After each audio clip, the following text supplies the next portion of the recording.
Which means it's time for candlelight critiques. Let's light this candle. So tonight I'm going to be talking about the film The Mastermind by Kelly Reichardt, which is a very slow and reflective heist story with a focus more on the character rather than the plot. And honestly, I struggled a bit with this film in a way that I didn't really expect.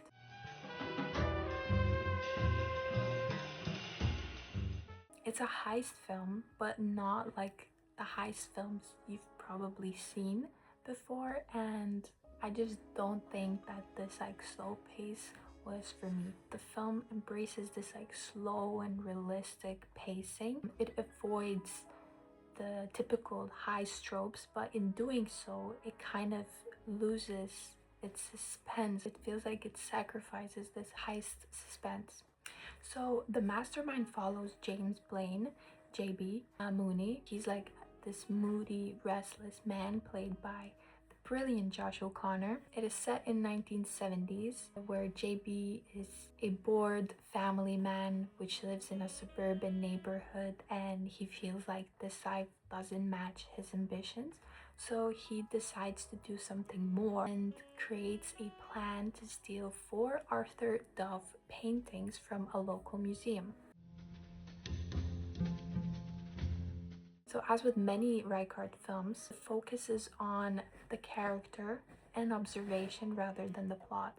Reichardt captures his life in very long and deliberate takes. This film blends slight tension and comedy, but it ultimately settles in this like melancholy, which quietly shows a man who's dealing with boredom, ambition, and trying to find meaning in his life.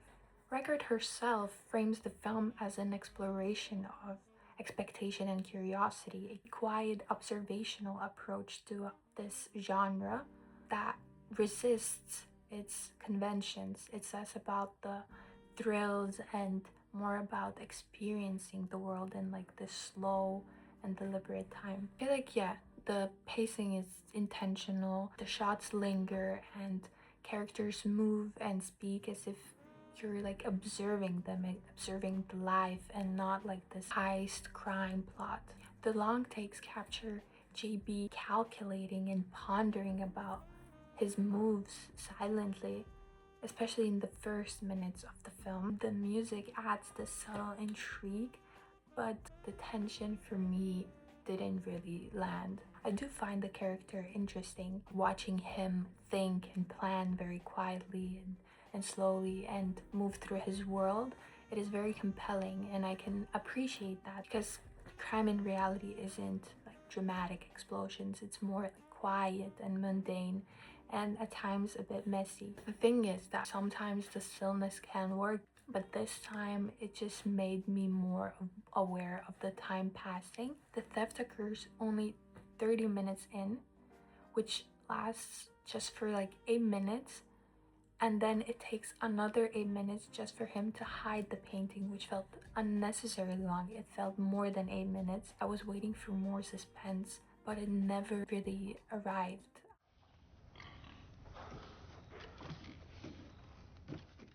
I'm not fully familiar with Reichardt's style yet. I've read a bit. Perhaps I just need to see more of her work, but this approach didn't really work for me. It didn't really make me want to see more of her films, but maybe it's gonna come later. It might be the point, like maybe I'm meant to feel the boredom or the monotone way of real life like creeping in, but I found myself waiting and wishing for more mystery, more suspensefulness.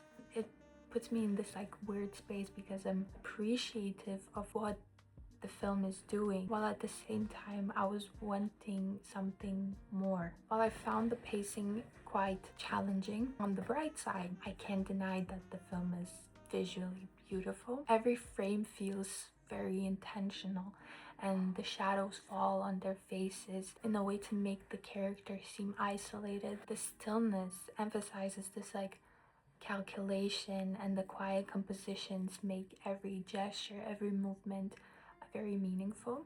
The colors are muted, these soft pastels, and The muted tones dominate the frame, which I think reinforces the film's contemplative pace, working against the traditional suspense. Moments that might feel urgent in a typical heist crime film instead blend into this like calm and almost sleepy world that Reichardt creates. The theft, the hiding of the painting, even like small gestures, all feel absorbed in this like quiet and realistic aesthetic. As I briefly mentioned, music, the score do add a subtle intrigue to those super long contemplative takes.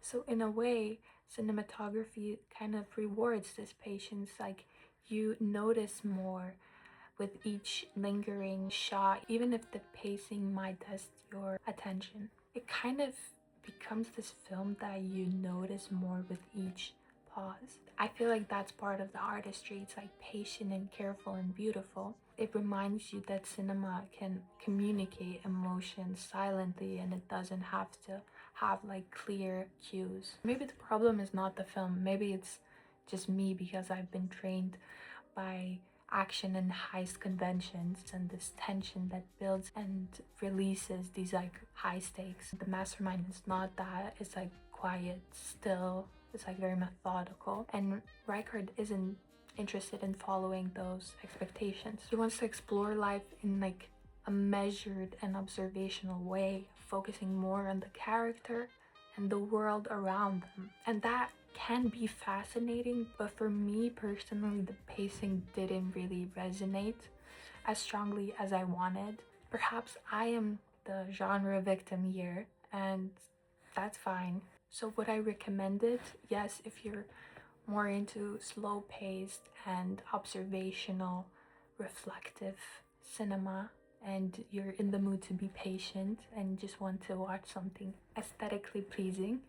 But no, if you want more of that conventional suspense and that thrill. I admire Reichardt style and her this kind of like commitment to observational realism, but the long waits for action left me less engaged as I hoped. It's a film that asks you to just sit with it and observe the characters. The Mastermind isn't your typical heist. It's slow, quiet, and all about the character over the suspense. It is fascinating, but it's not always gripping. If you're up for that kind of patient cinema, it's worth a watch. Thanks for tuning in, and see you next time at 12 a.m.